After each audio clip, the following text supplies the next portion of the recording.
Good afternoon, everyone. It's noon in New York, and that means it's time for Office Hours with Our Hometown, the exclusive live stream only open to publishers on our WordPress platform. I'm your host, Matt Larson, and today I've got Terry on the line as a panelist right now. Hey, Terry, welcome. Hey, Matt. And Vera, we've got as an attendee. I'm going to promote you to panelist level. Can you hear us, Vera? You might have to unmute yourself. It looks like. Can you hear me now? Yes. There we go. Hey, good afternoon. How are you? I'm good. Good afternoon, Matt. So what I thought I would do is just start off with a quick review of the newsletter that went out this morning. It goes out every Tuesday morning.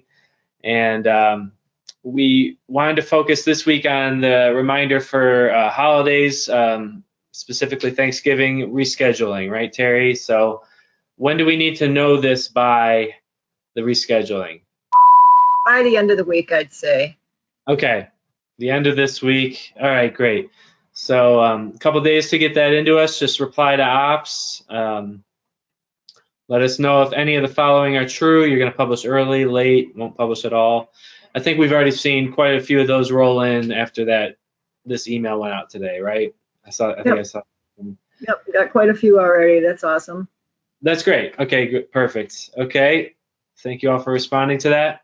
Now this is just a summary of the session with Kevin. Man, I got such great feedback from this right after the call with Todd over in Ithaca.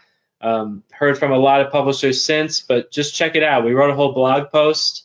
It's kind of summary, so in writing the big take homes that we saw. But we've also got the full recording right here, so you check that out. The link is. We're going to talk about getting people to pick up your paper. Over the next 50 or 60 minutes, we're going to discuss. So it's about a 50 or 60 minute video. Definitely worth the time to watch the whole thing.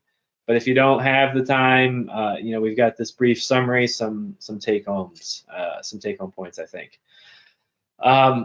Terry and Vera, what did you guys think about this session? Did you have any things that stood out to you that you really liked about what Kevin said, or anything that?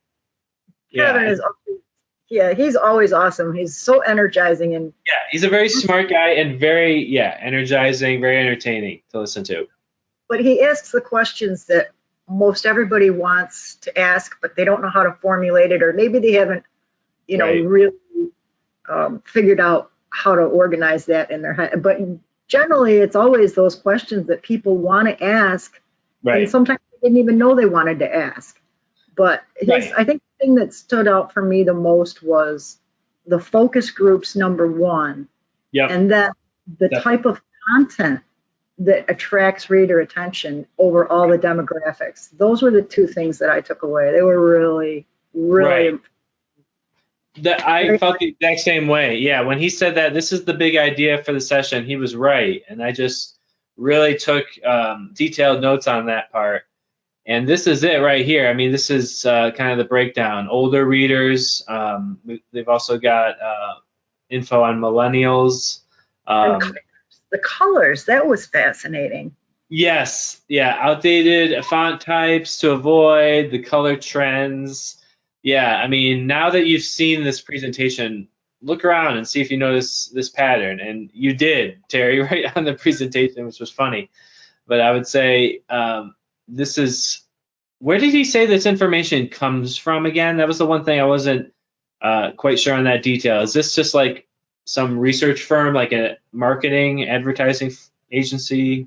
You can actually, I've done this myself many times. You can actually Google favorite colors, and you'll get a bunch of search results that'll links to.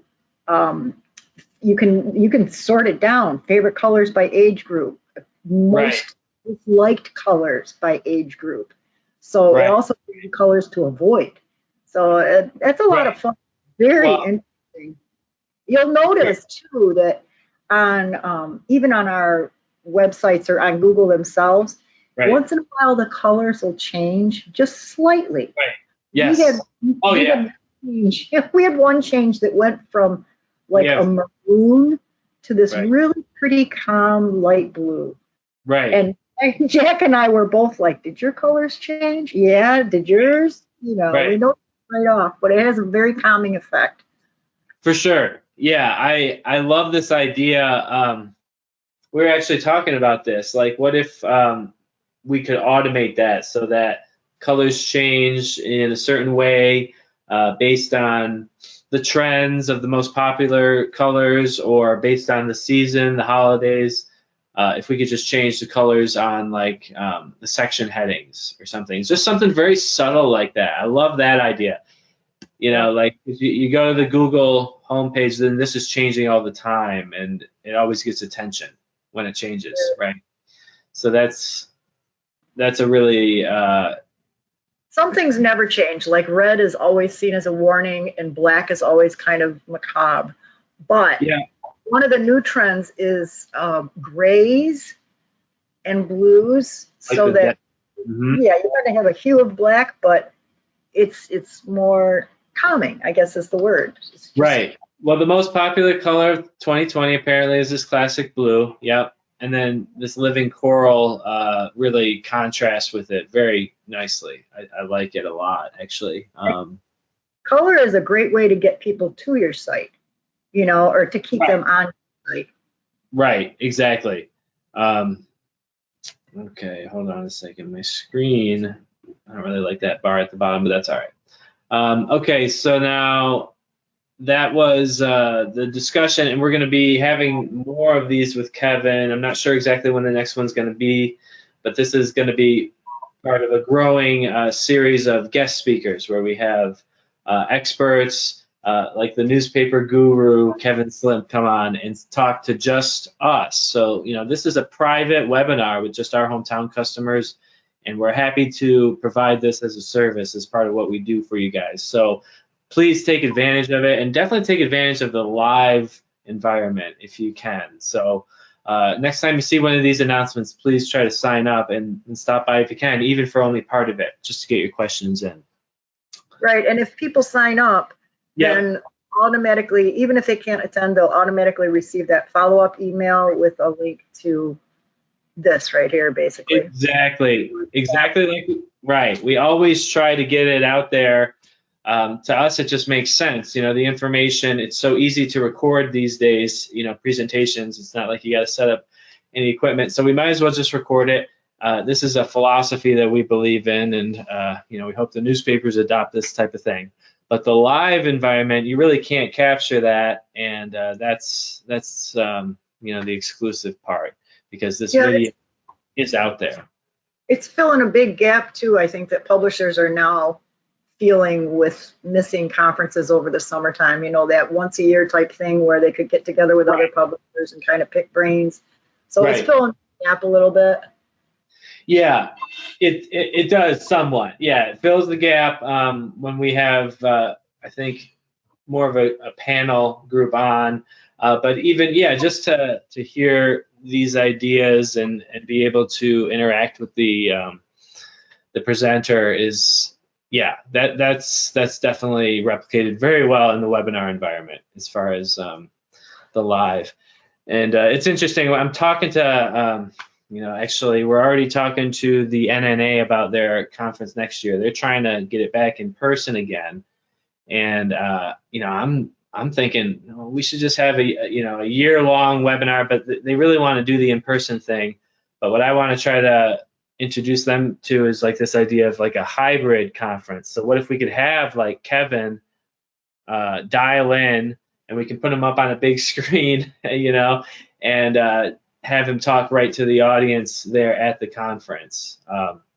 That's just kind of an idea I'm working on with them, but we'll see if they get back to me. They asked me to be on the like planning committee for the conference, just because we provided so much material for, and you know, we did all those sessions for the virtual one. I think we really kind of upped our position with them, with the NNA. So it's cool. kind of on the inside track there. That's a total tangent. Anyway, just getting back to the regular virtual conferences, though. Last Friday, we had one on increasing digital subscriptions. And at the last minute, I threw in this whole part of this presentation at the end, which ended up being my favorite part, where we're talking about what we're doing with Ashley, and actually with Terry and Vera. You're now part of this conversation. And Vera, I'd like to work with you on this at after office hours with Ashley, but like this outreach to subscribers, just a much more aggressive approach to increasing digital subscriptions beyond just the marketing. Although we do talk a lot about the marketing in this session. So if you want to go back and watch the video, you'll see, how to promote the subscriptions on your website, how to promote it in print and on social media. And you got to be doing all that marketing. That's like the baseline. But then what we're testing now in a group of papers in Alabama is if we put a little bit more effort into it and do some calling and personalized emailing to these subscribers or these ex-subscribers, can we increase conversions there? And just trying to figure out how to most efficiently do that. There's a lot to work out there. So introduce that concept for the first time in that conference, so check that out. And now here we are today, this afternoon, office hours. So what we're going to be talking about, I'm going to be giving a demonstration on, is this idea of turning an audio article into a podcast. So, I was actually listening to this fantastic podcast. I recommend everyone check this out. It's called The Editor and Publisher, E&P Reports from Editor and Publisher. This guy, Mike Blinder, bought the paper, and he's now the publisher, and he's doing amazing things with it. And he's got this podcast, and he had people come on and talk about the future of local news, and they all said, they're bullish on audio as a media format, but they're not bullish on it as like a way to make money, so, and therefore they feel like it's not really going to take off right now.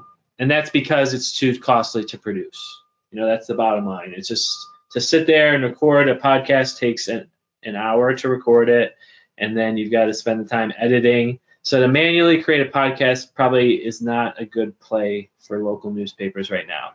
But if you can automate the podcast, definitely it's an amazing idea, because audio is there's a huge audience there. But just because there's an audience there doesn't mean we can always just start producing that type of media. We can't just like jump in without measuring the revenue opportunity. So if the cost is practically zero because it's automated, and then we can get some revenue out of it, then that's something that is a very good thing for newspapers to consider. So let's talk about this. To demo this, I'm going to show you some simple software. We've got iMovie here. You can also use GarageBand, and that would probably make more sense, thinking that I'm just going to make a podcast, but I'm actually going to show you how to take it to the video level. So I'm just going to start in iMovie for now. And so to do this, you just start a new project, create a new iMovie project, and then we're going to just go to our site that we are really focused on promoting subscriptions on right now, the Clark County Democrat. And I'm going to pull this story, 7 feet circumference pine crashes into local home. So it's got some great pictures on it, which will come in handy for the video later. But what you can do, and remember, audio articles, this is what 7 feet circumference pine crashes into local home. Bobby Squires said he awoke late Wednesday night, October 28th, when insulation from the ceiling started hitting him in the face. Okay, so this is, again, audio articles for anyone who's new and hasn't seen this yet. It's just going to play back the article, one article at a time. But what I find interesting is we can download the audio files. They come down and they look like this, Amazon Poly. Okay, and then if I open up iMovie, I can drag that audio file in here. 7 feet circumference pine crashes into local home. Okay, great, that worked perfect. And then that's one story, and it's about a 53-second story. But now, if I really want to create a real podcast, most podcasts aren't 53 seconds. You'd have way too many episodes in your queue. So you probably want to think about bundling them together a little bit. So let's do this story on local government. Okay, another story with some good pictures, actually, for the video. Download that audio. Show in Finder.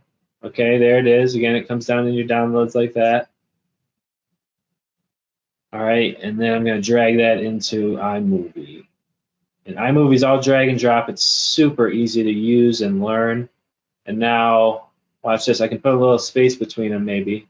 And here's the end of the first story. And you'll see it just goes right into the next one. When he and his late wife, Sandra, moved to the residence on 3rd Avenue, Squires had a maid to the big pine cut while Pheasant was there. He doesn't want to go through this again. Local governments look for federal help with data destruction. Local officials are unsure if there will be any federal assistance forthcoming to help with her. Okay, you see that, Terry? Yeah, that's awesome. Yeah, so that's all that there is to it. And this is what Stephen does for us when he creates the audio article editions for our Hometowns podcast. Okay, so every article that we publish on our blog, like this Thanksgiving article, I think there wasn't actually an article with that one, but Kevin's article, they all have the transcription here.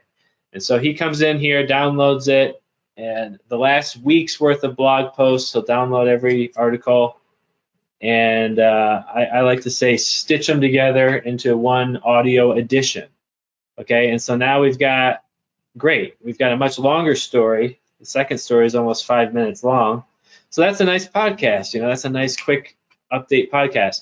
So then to really make it professional, and it doesn't even take that much time, you want to create maybe a couple pre-recorded introduction audio clips and maybe a few transitions. So you just have you record your voice. Welcome to the Clark County Democrat podcast. Here's today's stories. Something simple like that, and then you can just reuse that, put that in the beginning every time. And, as you can see, it just plays one story to the next. So maybe some type of a transition, like a little jingle or like just a sound effect of some kind.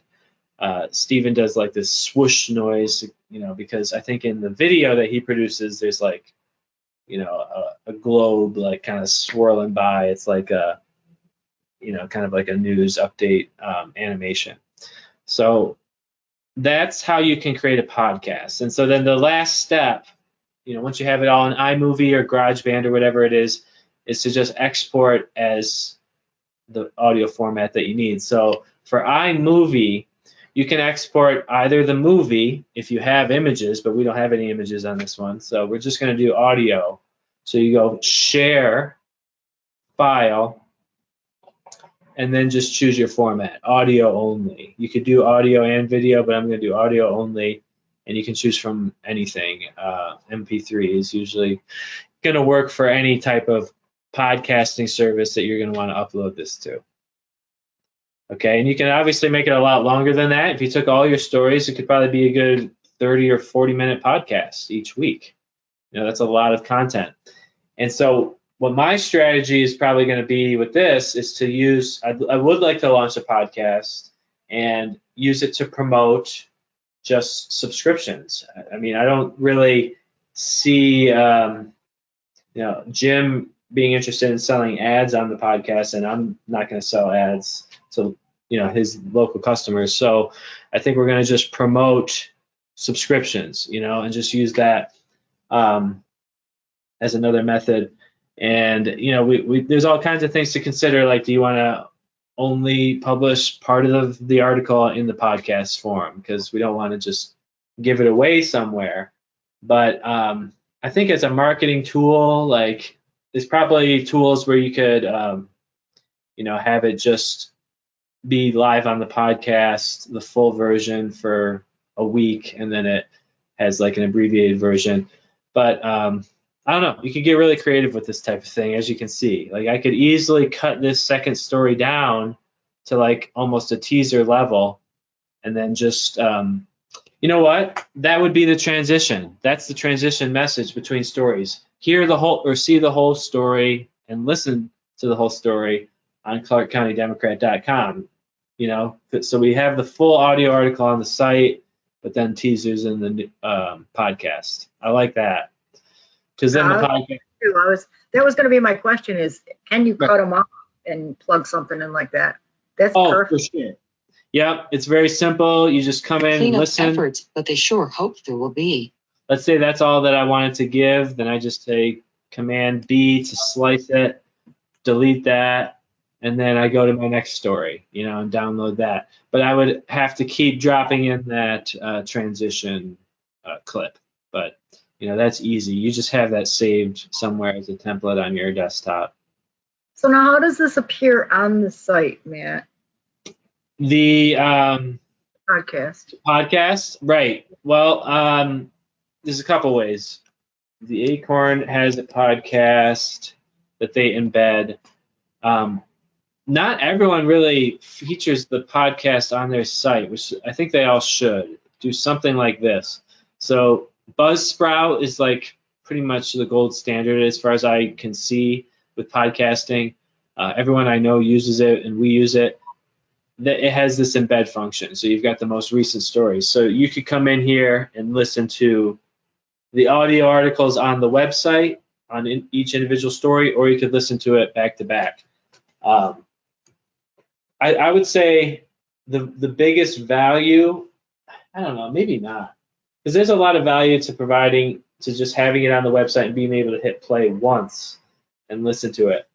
But for me, the podcast is a marketing tool for the website. So, you know, we want to use the podcast to get people to the website. But once they're here, it's already been created. So we might as well embed it. I mean, it looks great. Can you put a podcast behind a paywall? Sure. Yeah, we could do that.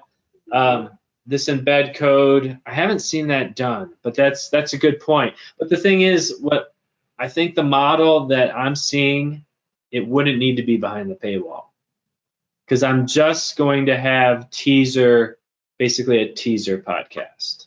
Okay. I'm trying to figure out how you work that into subscriptions, though. Right. Well, I believe. Okay. Right. Well, what if? That's a good point. If we created two versions of each podcast, a full length and then an abbreviated. If we push the abbreviated teaser version out to all the free podcast channels and then had the full version behind the paywall, that would be cool.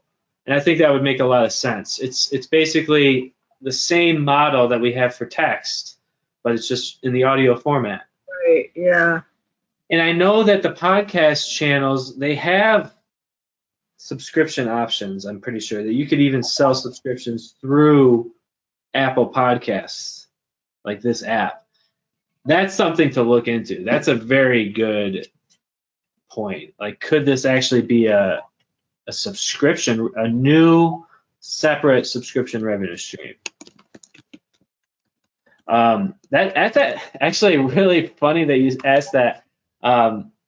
What I'm doing here, I just want to show you guys this really quick. This is a little bit off topic, but I've been seeing so many interesting stories through these newsletters that I read. I just put together this digest blog post of all these headlines that are relevant to our customers and publishers. This one right here, Spotify is trying to sell subscriptions to podcasts. So I saw that yesterday. That's funny that you have that on there. Yeah, that was just a totally, yeah, I mean, it's funny that you bring it up now. But yeah, they're trying to get into that area. So you can sign up for a subscription to Spotify Music now, but this would actually be a separate fee.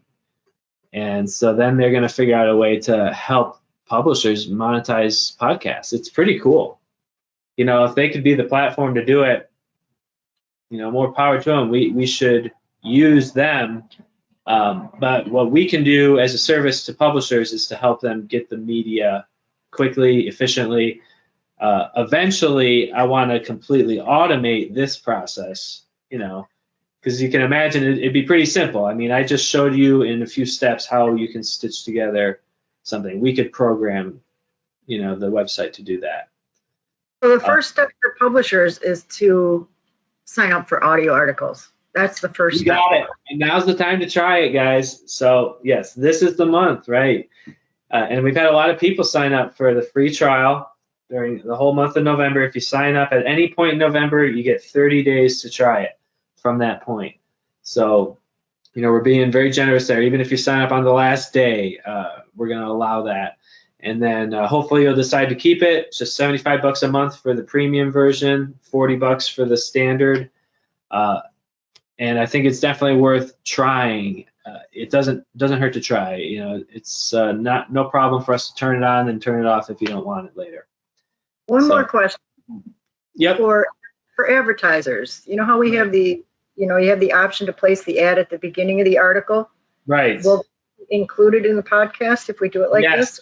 Very good. Yeah, very good point. It would be included. So that's something to be aware of. Maybe, maybe you only want it between every other story. You probably don't need it every other article. Maybe you only need it at the very beginning of the whole episode. Right, but you have that option to cut it out, but you can include it. Yeah, you could cut it out just like you can cut out anything. Exactly. That's a really good point. So when we eventually automate it, we'd want to be able to have them, configure it and say, just run the audio article, the first story, or, ideally we'd be able to say, run this audio article first and then this audio article after the third story, different ads throughout. That could be very cool.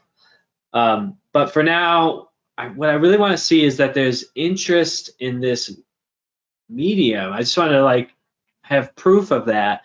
And I think we are going to have proof of it soon, because I know Guy at Signals is going to do this. He has a video multimedia editor that's going to construct the audio edition, in GarageBand, just like we showed.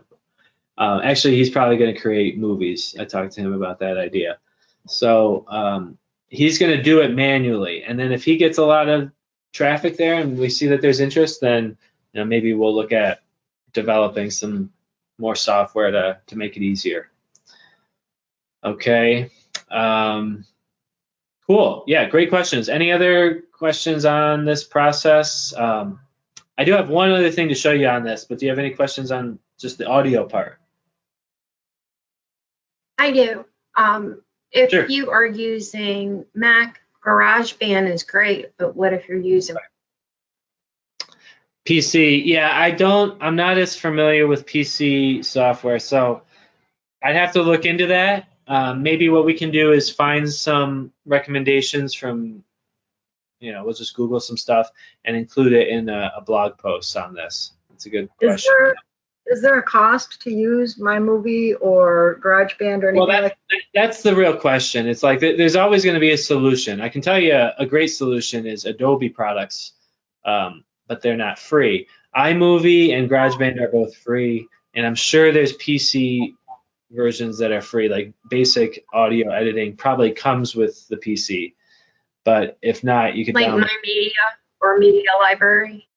Media Library, yeah, or just a basic audio editor. I feel like comes with every, or it used to, with most Windows machines. So, I would check something like that out.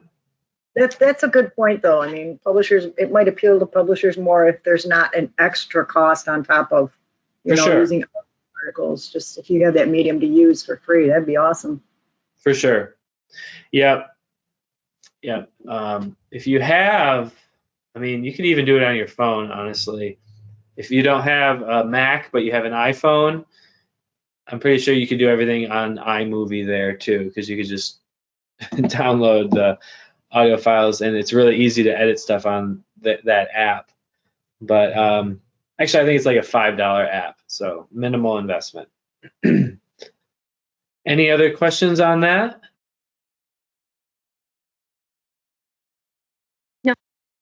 No, I'm good. Cool.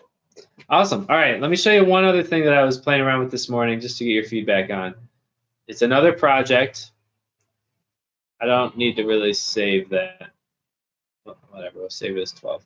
Okay, now this is, instead of audio edition, this is the video edition. But this is actually technically a video article still that we're looking at here. So this is the 7 feet circumference pine crashes into local home story. It's the audio, but I've done a little bit of doctoring on the audio, and I've also taken the images from the story. So remember, we had those 2, it's just 2 images. Some stories have a lot more images, so your video would be even more interesting. But we've got these 2 images to work with. Okay, so let me tell me what you think of this movie. I literally came up with this in about 5 minutes, so I'm not talking about a long time. I'm not sure how to make that bigger right now. Let me just make the whole thing bigger. This is beautiful because we know you're a video geek. Who's a video geek? You are? No, I said this is beautiful because we know you're not a geek when it comes to this stuff. So if you can do it, pretty much anybody can do it. I'm really not, yeah. I've been doing video for a long time, but it's always been at the iMovie level. I never really got super fancy with effects or anything. So this is just using Ken Burns effect. You know the Ken Burns documentaries? How he pans across pictures to tell the story in a really cool way. There's parts of this that I really feel like look like that. So here we go. 7 feet circumference pine crashes into local home. Bobby Squires said he awoke late Wednesday night, October 28th. A huge pine tree crashed into his home. Measured later, it totaled just over 85 inches in circumference, 7 feet. Squires said he got up and went to his exterior door and opened it. He said he was nearly sucked out by the fierce winds of Hurricane Zeta. He managed to get the door shut. It was Saturday before local professional tree cutter Johnny Pazin could cut it out, showing the considerable damage. Squires said the pine was there when he and his late wife, Sandra, moved to the residence on 3rd Avenue. Squires had a mate to the big pine cut while Pazin was there. He doesn't want to go through this again. That's awesome. Isn't that cool? It is. It's really, I'm proud of you. Thanks. This part, I feel like this reminds me of like a Civil War Ken Burns documentary, like little like Civil War music going on in the background, and then it's just Squires said he got up and went to his exterior door. Across the picture from the 1800s or whatever. Yeah, so this is just, I had to have a third picture, because it's just 2 pictures is too little. But if you take, we could do things like automatically take a screenshot of the article so that you got the main picture, you've got some, the headline there. And then, think about it. What could a computer do with this? Like, could it maybe one day be smart enough to realize, okay, this, the guy's name is in the caption of this picture. So there's a person in this picture. It's probably this guy. And he is mentioned right here in this section. So let's put the picture on him, I mean, could we do stuff like that? Like, I think we definitely could. Like, not right away, but I think that the tools are out there. We just need to bring them together. Like Amazon image recognition stuff could figure out, I don't know, this is a repair crew. This is someone fixing a tree, so they need to be featured on this part. Who knows? I mean, it's probably something that could never be fully automated, but maybe what we could do is like put together a rough cut through automation and then allow the publisher to go in there and say, oh, no, we should use this picture here, rearrange it, but then this part looks good. You know what I'm saying? Like, there's some cool opportunities there, I would say. But it's a long ways off. I think right now we're just looking at doing this stuff manually, so I might publish that video on the Clark County Democrat. I mean, it's pretty much ready, so why not? Okay, that's all that I've got for you guys today. Are there any FAQs that you two want to go through, or anything else that you want to go over that we haven't talked about or that we have talked about? Not for me. I guess I would just I repeat don't that have any themes. we really need to have early schedules by the end of the week so that we are staffed and ready for any early publishes next week. Thank you. Yep, let's reemphasize that again in case anyone's trickling in or just watching this part. Thanksgiving reminders this week by the 20th, please. Okay. Vera, what did you say? Sorry, couldn't quite hear you there. Oh, that's okay. It's kind of hard to judge when you can't see the person talking in front of you. Yeah, it's just here. But basically, I didn't see any themes. Okay, no problem. We'll keep looking at FAQs as they come in, so that's no problem at all. We've got to talk to Jack about getting that newsletter out. I did send him a note, but remind me, Terry, to talk to him about that the Facebook bug newsletter and the Stripe alert. Got it. You guys send that out Thursday, so we'll follow up on that. Now, you mentioned Mike Blinder. Yeah. We've worked with Mike, right? Yeah, we have, actually. Yeah, I've talked to him a number of times. Yeah. He's very cool, very smart guy. I really like his podcast. Why do you ask? You just, you remember him from Spinal Column, right? Yeah, I was just thinking about how he might be a good person to have in one of our webinars. I would love to. Yeah, I haven't even really. He seems like a little bit above our level, but I mean, we got Kevin Slimp, so we may have to pay him, but I think we could probably get Mike Blinder to do something with us. Yeah, that would be cool. He may just see it as an advertising opportunity, though. Possibly because if he's still in the business of doing those sales blitzes, then he definitely would see it that way. We'll have to see. Yeah, that's a great idea, though. I'll get him on my list. I'm starting to work through scheduling in the new year because pretty much the rest of this year we've got all set. And plus, I want to give plenty of time to promote these, special guests. So one thing we're probably actually going to do in February is have the SEO guy, Michael, do a talk just geared towards publishers. That would be cool. And then more with Kevin, and it'll really be more in the new year that we get these on the schedule. But that's a great idea. Let me know if you think of anything else like that. All right, cool. Anything else for today?